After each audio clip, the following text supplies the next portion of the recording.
para poder determinar los valores finales, que desde el plano de lo normal vamos a considerar 120 de diastólica sobre 80 de sistólica.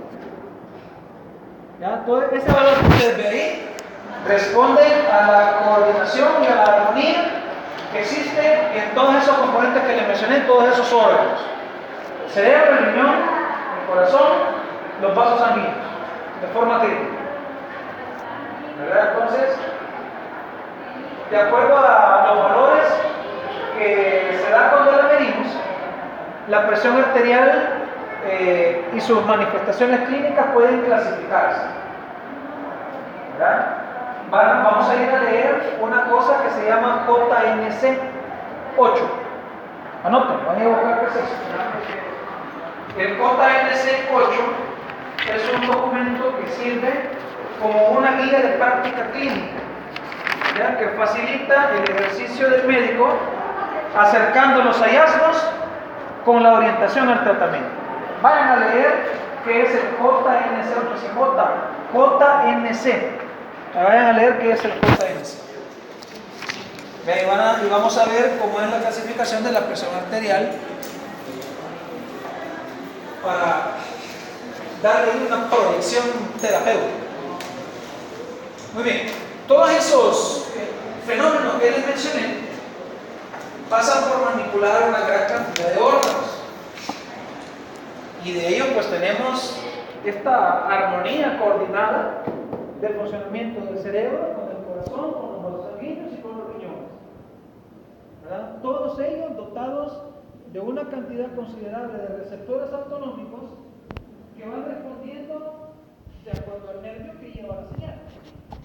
Por ejemplo, el corazón responderá a la estimulación simpática de tipo beta 1, ¿verdad? Cuando ese arco reflejo que está desencadenando un aumento de sus funciones. Pero también puede ser que el corazón reciba fibras parasimpáticas que hagan que sus funciones disminuyan a través de los receptores muscarínicos tipo 2. Hablando del corazón, por ejemplo. El cerebro también tiene vías que regulan la presión desde ahí, desde el nivel central. ¿Verdad? Existe un tono simpático, adrenérgico, que se encarga de estimular cerca del circuito cerrado para enviar las órdenes a los vasos del corazón y hacer que la presión se eleve. ¿Ya? El cerebro en ese sentido tiene esas facultades, pero también está sometido a un proceso de control. Y uno de los aspectos críticos en los procesos de control cerebral que mantiene también el tono simpático central es la estimulación alfa 2. Los receptores alfa 2 se encuentran a nivel de las neuronas presinápticas y ejercen un efecto regulador central de la presión, autorregulador central de la presión. ¿Ya? Existen medicamentos que también pueden manipular esos fenómenos. Por ejemplo, van a ir a buscar qué es la clonidina. Vayan a buscar qué es la clonidina,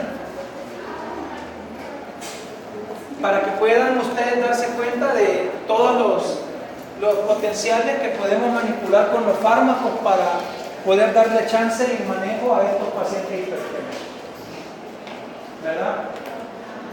Del cerebro, lógicamente, nacen las señales que gobiernan todo. Y no está ajeno a mencionar que una de esas señales vienen de los ganglios simpáticos que caen a los vasos sanguíneos. Los vasos sanguíneos también están sometidos a una inervación autonómica. El músculo liso vascular principalmente tiene receptores alfa 1 y tiene también canales de calcio que permiten que este revestimiento muscular que usted ve acá se active y cierre los vasos. Por eso mismo, por ese efecto vasoconstrictor que ocurre cuando estamos ante una inervación de tipo alfa 1, es que decimos que se desarrolla el tono simpático. Cuando usted en la literatura encuentra ese término, tono simpático, se refiere precisamente a eso, a la manera en que se estimula el receptor alfa 1 para darle paso a la vasoconstricción, que nos permite mantener nuestro tono arterial fisiológico normal. ¿Ya? Esa 120-80 que mantenemos para estar vivos y funcionales, lo mantenemos precisamente por inervación al favor. Luego tenemos a los riñones, ¿verdad? Que por lo que ya habíamos mencionado de sus funciones de filtración, reabsorción, secreción y excreción, nos ayudan a determinar la volemia. Y ya sabe usted que la volemia es uno de los principales factores que regulan la presión arterial. De tal manera que en resumen lo podemos ver acá todo junto. La presión arterial directamente proporcional a los cambios del gasto cardíaco junto a la resistencia periférica. El gasto cardíaco se determina por la manera en que el corazón, a través de su ritmo contractil, controla el agua corporal o la sangre. ¿Ya? Por eso, las dos situaciones que relacionan directamente el corazón es el volumen y la contracción de este en el tiempo. Para hacer del gasto cardíaco algo medible u objetivo, determinamos que es igual a la división del volumen latido entre los latidos por minuto. Ya por matemáticas sabemos que si tenemos una fracción, un término arriba y uno abajo, igual, ¿qué pasa? Se elimina, ¿verdad? Y entonces, ¿qué nos queda al final? Que el gasto cardíaco va a ser igual al volumen que maneja el corazón sobre la unidad de tiempo, ¿verdad? Que a consenso mundial es el minuto. Entonces, ¿qué va a pasar? Si el corazón recibe más volumen, se va a ver obligado a aumentar ¿qué? Y si aumentan los latidos, ¿aumenta quién? Gasto cardíaco. Y si aumenta el gasto, ¿aumenta quién? Por ahí vamos a ver uno de los principales componentes que conviene manipular cuando tenemos un paciente hipertenso. O bien manipulo la manera en cómo regula los latidos, o bien manipulo la manera en cómo está dándose el volumen corporal. Y ahí cabe mencionar, por ejemplo, con los que regulan el volumen, uno de los fármacos distintivos en el manejo de la hipertensión, ¿verdad? De hecho, de los primeros medicamentos básicos y de elección para tratar a un hipertenso de primera mano son los diuréticos. Y existen dentro de ellos los que actúan en una parte de la nefrona que lo vamos a ver más adelante. Pero esos diuréticos se llaman las tiazidas. Las tiazidas, como la hidroclorotiazida, se encargan de hacer que el paciente deplete volumen. Entonces, ¿qué sucede si el corazón trabaja cada vez con menos volumen? ¿Será que tendrá necesidad de latir tanto? No, entonces, lógicamente, con ello vas a corregir el ¿qué? La frecuencia.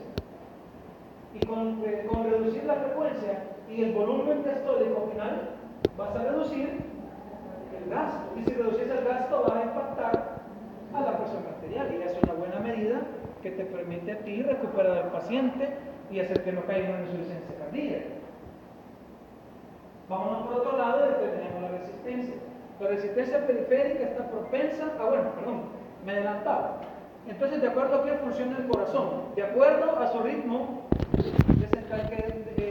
a través de manifestándose con su frecuencia, es un papel de quién. El papel de llevar la frecuencia cardíaca, ¿de quién es? ¿Cómo? De no sinusal. Ese es el primer componente. De manera que cuando a mayor número de disparos a nivel nodal, va a haber mayor frecuencia cardíaca. Porque ya lo dijimos en la primera clase de ritmo. ¿Sí? A mayor cantidad de estímulos eléctricos, va a haber una mayor cantidad de ¿qué? De fenómenos mecánicos, que son prácticamente las contracciones, que es la frecuencia. Ahora bien, ¿cómo se regula la contracción de esa bomba cardíaca? Se regula también tomando como base la cantidad de sangre que recibe. ¿Sí? De esta manera, el corazón va a expulsar tanta sangre como le llegue de nuestro sistema. Y la manera en que se relaciona la cantidad que el corazón recibe con la que expulsa del ventrículo izquierdo se le llama ¿cómo? ¿Quién me dice eso? La manera en cómo el corazón regula su contractilidad se puede estudiar a través de la ley de Frank y Stahl. ¿Ya? La ley de Frank y Stahl. Y esos dos son los aspectos que regulan el nodo del fenómeno eléctrico y Frank y Stahl el fenómeno mecánico. Vámonos ahora a otro componente como que eso no lo sabemos. La resistencia, te dice que estas están sometidas a un control autonómico. Ya habíamos adelantado que depende de la estimulación alfa 1.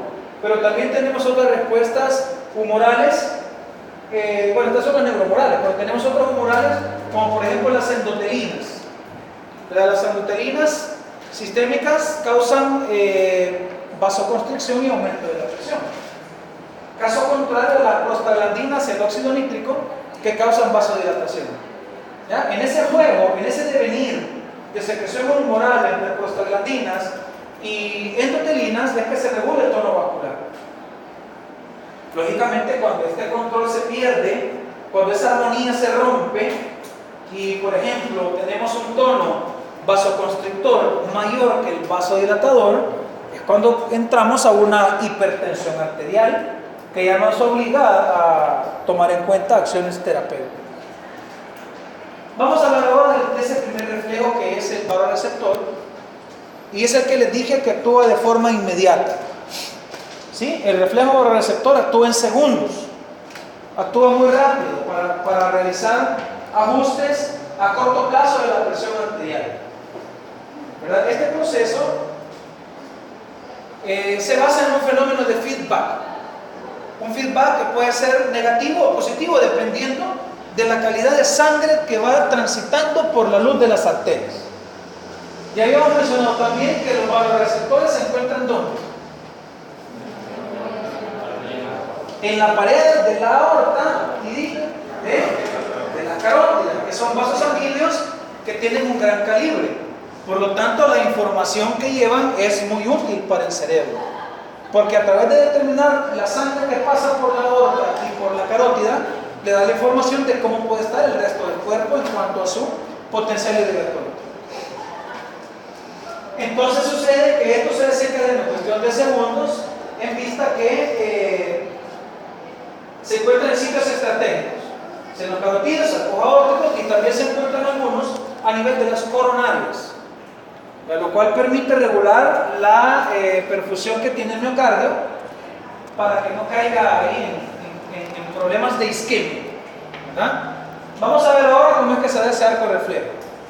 Y en primer lugar vamos a identificar acá ese escenario. Esta es la aorta, aórticas, pero entonces están aquí baroreceptores aórticos y senos y cuerpos carotídeos en la bifurcación de las carótidas. ¿Ya? Entonces la sangre que va por acá, ¿verdad? Es básicamente la información esencial que estos receptores llevan al cerebro. Dependiendo de la calidad que tenga ese flujo, así va a ser la información y por lo tanto las órdenes que salgan desde aquí a sus órganos efectores. ¿Ya? El fenómeno que desencadena todo este proceso básicamente es una distensión. Esa distensión que ejerce el paso de sangre por las estructuras, por la luz, ¿verdad? Entonces ahí es cuando comienza el estímulo y la vía aferente, ¿verdad? El estímulo que es la distensión y la vía aferente que llevan el nervio vago, ¿verdad? Dependiendo de esa información, pues ahí sale la señal, la transducción hacia el corazón o hacia las venas y arterias para hacer que la presión sistémica o la presión arterial media se mantenga en sus valores fisiológicos. ¿Cuáles son esas características de los reflejos baroreceptores? La primera es, y ya habíamos adelantado, es que actúan en forma rápida. Los baroreceptores responden a cambios inmediatos de la presión arterial, ¿verdad? Y como lo habíamos también mencionado, forman parte del arco reflejo que al final determinará en el corazón y en los vasos sanguíneos sus órganos efectores para regular ese valor, pues, esa función vegetativa. ¿Verdad? Entonces ahí dependerá de cuál es el proceso que haya iniciado la actividad del barorreceptor para poder dar parte de lo que va a pasar. Si va a tener que aumentar la presión, si acaso la información ha sido que ha disminuido, ¿verdad? O disminuirla si acaso se está elevando mucho. Depende de la manera que vaya viajando la sangre por ese vaso, así la información al cerebro. Vamos a hablar ahora del fenómeno mecánico. ¿Verdad? El fenómeno mecánico lo vamos a determinar mediante esta función que se llama inotropismo. El inotropismo nos determina la calidad de la contracción que tiene ese corazón. ¿Sí? Parte de esas propiedades obedecen a que el corazón tiene una, ¿cómo le podemos llamar? Tiene una capacidad de autorregular su funcionamiento. ¿Sí? El corazón puede autorregular su sistema de bombeo mediante la aplicación de esa ley que te digo, de Frank y Starling, que nos permitirá entender todo esto. ¿Por qué? Hablando de esa misma ley, la podemos constituir en dos situaciones, o dos momentos. El primero es la precarga. Cuando hablamos de precarga, estamos hablando, o es decir, la manera en cómo el corazón se dilata, ¿sí? O se expande, o se estira, ¿sí? Como producto de su llenado por la sangre sistémica que viene de las capas. ¿Ya? A esa situación le vamos a llamar precarga. Ojo que yo no estoy hablando en ningún momento de contracción. Sí, yo no estoy hablando de contracción. Yo estoy hablando que la precarga es la dilatación o el estiramiento de las fibras cardíacas producto de la sangre sistémica que recibe. Lógicamente la recibe por la anatomía de la cava inferior y cava superior. Entonces, ese drenaje venoso que llega al corazón, haciendo que sus cámaras se dilaten, le vamos a llamar precarga. Ojo, y repito, yo no estoy diciendo contraerse. No se vaya a confundir. ¿Por qué? Porque de acuerdo a la cantidad que le llegó a ese corazón, de acuerdo a la manera en cómo esa sangre estiró sus fibras, así va a ser ese retroceso elástico que le va a permitir contraerse. ¿Ya? Y cuando estamos hablando que después de esa sangre que en un primer momento llenó el corazón para poder realizar su contracción y hacer pasar la sangre a la vasculatura, a eso sí le llamaremos como postcarga. ¿Sí? Entonces, dicho de otra manera, si ya consideramos que el corazón se va a inflar cuanta más sangre reciba y que cuanta más se infle, así va a ser su contracción, ¿qué pasa si el corazón recibe más sangre de lo normal? ¿Se va a estirar más o se va a estirar menos? Se va a estirar más. Y entonces el retroceso elástico va a ser mayor o va a ser menor. Va a ser mayor. Entonces ahí reside la capacidad de autorregulación cardíaca, que nos dice mediante la ley de Frank y Starling que a mayor precarga presente en la cavidad va a haber una mayor poscarga. ¿Sí? Ojo que también hago énfasis que estoy hablando de un corazón sano. No estoy hablando de un corazón dilatado, ni de un corazón que ya tiene problemas de insuficiencia, ni de ningún problema de ingeniería cardíaca o de estructura cardíaca. Estoy hablando de un corazón que funciona fisiológicamente, que es normal y no tiene ninguna enfermedad, un corazón sanito. ¿Sí? En ese corazón sanito podemos decir que funciona así, sano. Cuanta más precarga, mayor poscarga. ¿Sí? Eso te va a decir que el corazón debe cumplir sus valores estándar. Y uno de esos es la fracción de eyección. La fracción de eyección es sumamente importante para poder tomar un criterio y decir, este paciente probablemente se encuentra en una insuficiencia cardíaca. O decir, no, este paciente el corazón está bien, probablemente el problema está en otro lado. ¿Sí? ¿Para qué te va a servir entonces? Pues para hacer diagnósticos e intervenir de forma oportuna. ¿Quién dijimos que determina la bulimia? El riñón. Ya habíamos mencionado que el riñón regula la presión a largo plazo. Si el riñón determina que va a retener más agua y más sal, sucede que se va a expandir ¿quién? El volumen. Y todo ese volumen va a drenar ¿hacia dónde todo? Hacia el corazón. Entonces el corazón se llena más de sangre, va a tener que contraerse más y va a tener que hacer el doble de esfuerzo. Si eso se cronifica, o sea, si eso sucede en el tiempo y no lo corregimos, ya sucede ya a largo plazo, ese corazón que está latiendo más fuerte y más rápido por ser músculo, ¿qué le pasa? Se puede hipertrofiar, ¿sí? Y esa hipertrofia significa que el corazón va a estar cada vez más grande. Y el hecho de que crezca cada vez más significa que las fibras se van a estirar más. Y el hecho de que se estire más esa fibra quiere decir que va a llegar un día en que ya no va a poder hacer ese retorno elástico. Y entonces la fracción de eyección va para abajo. El corazón comienza a quedarse con sangre, comienza a retornarla hacia el pulmón y estamos ante un cuadro de insuficiencia cardíaca congestiva. ¿Sí? Entonces ven que cuando se pierde esa relación entre precarga y poscarga es totalmente catastrófico, es totalmente patológico, porque comienzan los reflejos simpáticos también a actuar. Y el corazón cada vez con más sangre va a tener que enviarla por diámetros vasculares cada vez más estrechos. Porque por razones neurohumorales, uno de los principales mecanismos va a ser la vasoconstricción. Y entonces estamos bien fregados. Porque hasta que el corazón ya no puede, va a tener que trabajar con todo en contra. Y eso sumarle que el riñón, cerrando el ciclo, también por reflejos neurohumorales, ¿va a qué? Va a retener más agua y esa agua cierra también el ciclo. ¿Que la va a recibir quién?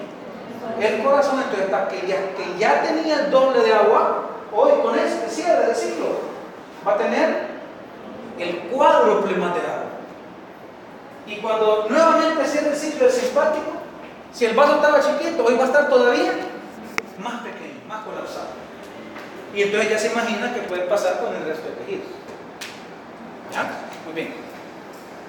Ahí está la importancia de poder manejar todo esto, para hacer que el paciente no tenga que descontrolar ahí un problema cardiovascular. Muy bien, vamos a pasar ahora a los fenómenos autonómicos que pasan por evaluar las dos grandes vertientes que ya conocemos, simpática, parasimpática. Existen fibras terminales vagales que llegan a los nodos, ¿sí? Al nodo sinusal y al nodo atrioventricular. ¿Sí? En los estímulos parasimpáticos, a través de receptores M2, ocasionan un efecto inotrópico, cronotrópico, dromotrópico y cronotrópico, ¿qué? Negativo. El sistema nervioso parasimpático disminuye todas las variables de funcionamiento del corazón. Y tenemos la contraparte, que es el simpático. El simpático, como ustedes ya saben, nace su estimulación de la cadena paravertebral, ¿verdad? Que tiene sus principales componentes cardíacos a las últimas cervicales y primeras torácicas. ¿Ya? Estos son los nervios simpáticos que van a hacer lo contrario. Van a aumentar la contracción, la frecuencia y la tasa de funcionamiento cardíaco. ¿Verdad? También es importante esto, ¿por qué? Porque cuando vemos un paciente, por ejemplo, que está disparando demasiado desde el nodo, podemos darle bloqueadores, beta bloqueadores, como el propranolol, como el atenolol, como el carvedilol, ¿verdad? Que regulan el tono simpático de este corazón, que ya está insuficiente y que probablemente se beneficie haciendo que trabaje menos. ¿Ya? Ok. Entonces esto del autónomo, pues ya más o menos lo habíamos mencionado, ¿verdad? Y vamos a hablar del simpático. ¿Por qué el simpático aumenta la presión? Primero, estableciendo los receptores críticos, beta 1 o alfa 1. ¿Beta 1 dónde? Bueno, alfa 1 ¿dónde? Alfa 1 en el músculo liso arterial y arteriolar. ¿Qué ocasiona ahí? Que los vasos contraigan su musculatura lisa y disminuir el diámetro. Al disminuir el diámetro aumenta la resistencia. Y si aumenta la resistencia, aumenta la presión. 1. 2. La venoconstricción, que por disminuir su capacitancia, hace que el corazón reciba ¿qué? Más sangre. Al recibir más sangre se ve obligado a contraerse más rápido y más fuerte.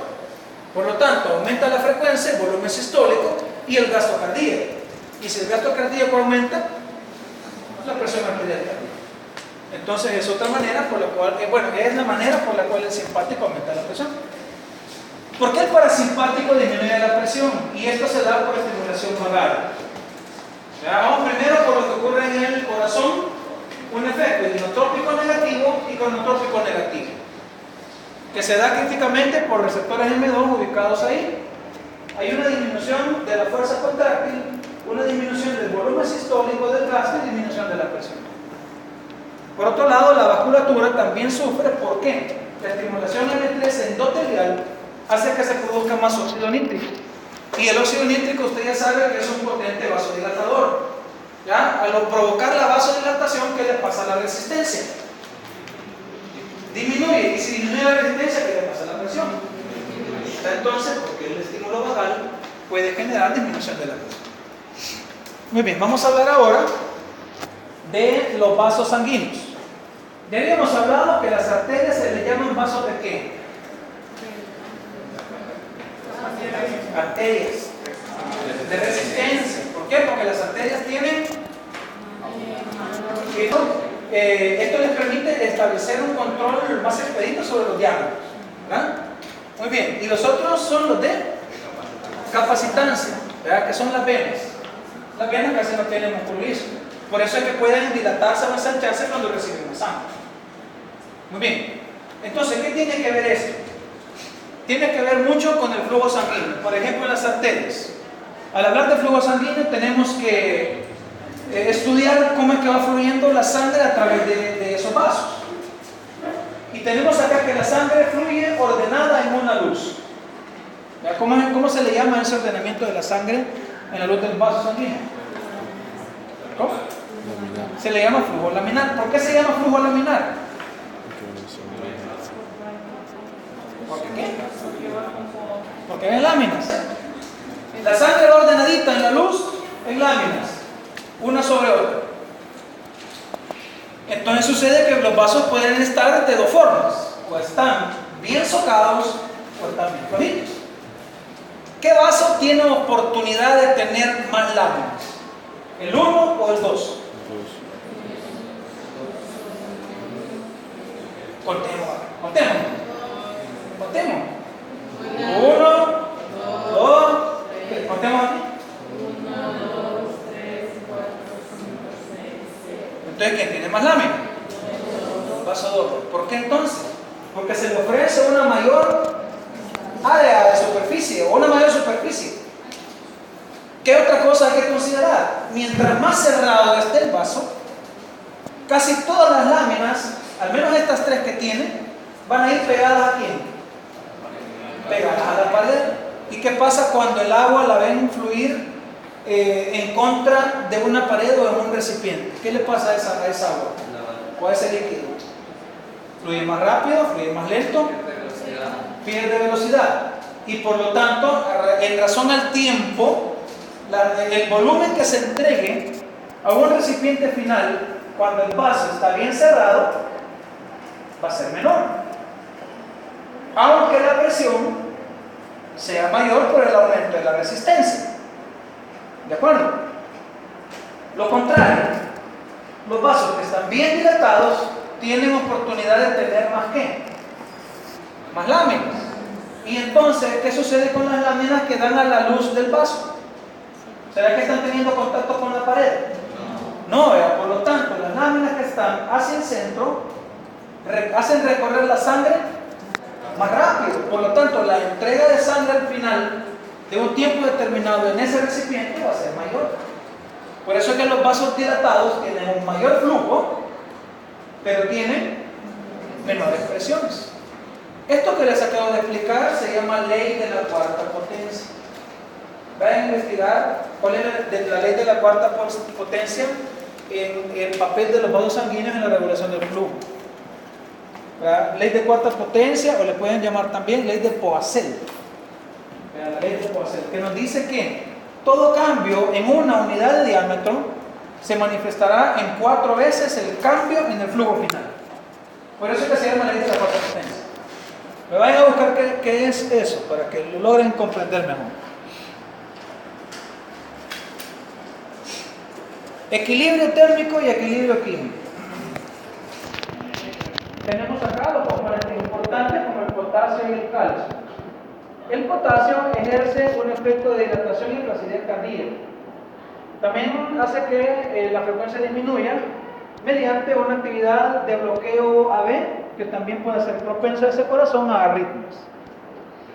El calcio aumenta la contracción, aumenta la tasa de excitación y hace que el potencial contráctil del corazón también aumente. Lógicamente habíamos hablado que el calcio es un electrolito que funciona de forma positiva para el corazón, haciendo disparar más veces en el tiempo y fortaleciendo la capacidad contráctil de las fibras. La temperatura también ejerce un efecto muy crítico sobre la frecuencia y la cantidad o la intensidad de contracción cardíaca. Se dice que por cada grado de temperatura que se eleve por arriba de lo fisiológico, el corazón se ve obligado a latir 10 veces más. Porque recuerden que cuando aumenta la temperatura, los líquidos celulares y toda la tasa metabólica de nuestros tejidos también aumenta. Y por lo tanto la tasa de recambio también. Y esto hace que el gasto cardíaco se vea obligado a redoblar sus esfuerzos. Esto es con la aumento de la temperatura, que también va condicionando favorecer estímulos excitatorios que llevan ese proceso. Caso contrario, la disminución de la temperatura, ¿verdad? O la hipotermia, que va ocasionando que la frecuencia disminuya conforme disminución de 2 grados de esta. Vean vista que nuestro organismo, de forma compensatoria, ¿verdad? O de forma muy protectora, nos ayude a almacenar combustibles y sustratos ante una emergencia, como lo es la baja de temperatura, ¿verdad? Entonces, todo esto son aspectos termorreguladores endógenos que también tienen que ver en la regulación cardiovascular y de la presión al final.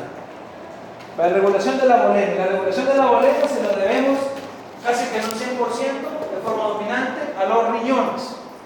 Pero los riñones van a determinar cuánta sangre va a estar circulando por nuestro organismo, van a determinar de una forma muy crítica los valores de presión arterial y de hecho constituye la función a manipular cuando un paciente padece de esta cosa, que se llama hipertensión arterial. Una de las primeras vías de ataque de la hipertensión es la volemia. Ya hemos mencionado que uno de los fármacos iniciales, uno de los fármacos de oro con los que le vamos a iniciar a un paciente que te ha debutado con una hipertensión es un diurético. Y dentro de ellos también habíamos mencionado que los tiacídicos son los que se llevan por ahí un buen terreno ganado en la terapéutica de la hipertensión, ¿verdad? Entonces, la volemia favorece a la presión por fortalecer el gasto cardíaco y compensatoriamente la resistencia. Entonces, desde todo punto de vista, la volemia hace que las dos cosas se eleven, ¿verdad? Claro, esto puede servirnos cuando estamos en una situación emergente como una deshidratación, una gastroenteritis o cualquier problema en donde los líquidos se ven vulnerados. ¿Ya? Cualquier problema de hipovolemia, el riñón responde mediante estos procesos, ¿verdad? Tratando que el individuo no caiga en la deshidratación tan profunda y dando chances para que se pueda intervenir de forma oportuna, ¿verdad? Entonces este es un autorreflejo que nos dice cómo se da toda la regulación de esto, ¿verdad? El aumento en el volumen extracelular entonces hace que la sangre pues también incremente por la hipervolemia y la expansión intersticial. Eso hace que las circulaciones circulantes se fortalezcan también, el retorno venoso también, y si el retorno cardíaco o venoso del corazón también aumenta, la frecuencia cardíaca también se va a ver obligada a elevarse y por lo tanto al final tenemos un paciente hipertenso. ¿Qué sucede cuando este hipertenso, ya en este estadio que estoy señalando, lo ponemos a despletar orina? Esta pérdida de orina va a bloquear que se expanda el volumen extracelular y por lo tanto detenemos desde la raíz todo este proceso fisiopatológico de la hipertensión, solo con el hecho de incrementar la tasa de excreción urinaria, ¿verdad? Y esto lo podemos ver en una gráfica que nos va de alguna manera mostrándonos objetivamente cuál es el objetivo cuando le damos diurético a un paciente. Esta que estoy señalando es el ploteo de un paciente normal, ¿verdad? De su gasto urinario con la presión arterial media. Tengo una persona sana, tengo una presión arterial media de 100, ¿eh? Pero ¿qué sucede cuando esta persona se vuelve hipertensa? La presión arterial media pasa de ser 100 a ser de 150. ¿Ya? Si a esta persona le restringimos los líquidos, como estaba ocurriendo acá, ingreso restringido, podemos hacer que lleve a disminuir, ponerle a un 140 la presión arterial media, en el punto B. Pero ¿qué sucede si a este mismo paciente yo le comienzo a dar un diurético? Probablemente hagamos que esa presión de 140 la lleve a 115, casi que similar a su presión arterial media en estado normal, solo con el hecho de hacerlo orinar más con un diurético. Y ya con esto puedo darle por lo menos 10, 15, 20 años más de vida a ese paciente que sin tratamiento llegara a 150, 200, 250 de presión y va para la insuficiencia renal o el ACV o el infarto, ¿verdad? Entonces, por ahí la justificación de conocer todo esto para poder dar tratamientos oportunos también. Sistema renina-angiotensina-aldosterona. Este sistema se desencadena por situaciones en las cuales el riñón ve amenazada su función.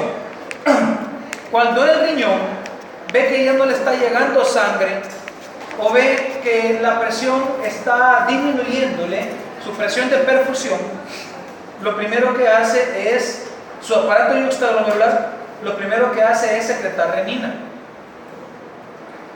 La renina es un substrato endógeno que se estimula por receptores beta-1 adrenérgicos, de tal manera que al haber suficiente renina circulante, una sustancia que se llama angiotensinógeno. El angiotensinógeno, por acción de la renina, se convierte a angiotensina 1. La angiotensina 1, por acción de la enzima convertidora de angiotensina, se convierte a angiotensina 2. La angiotensina 2, a través de su acople con receptores específicos de esta sustancia, lleva a cabo procesos patológicos como la vasoconstricción y la retención aumentada de sales y de agua.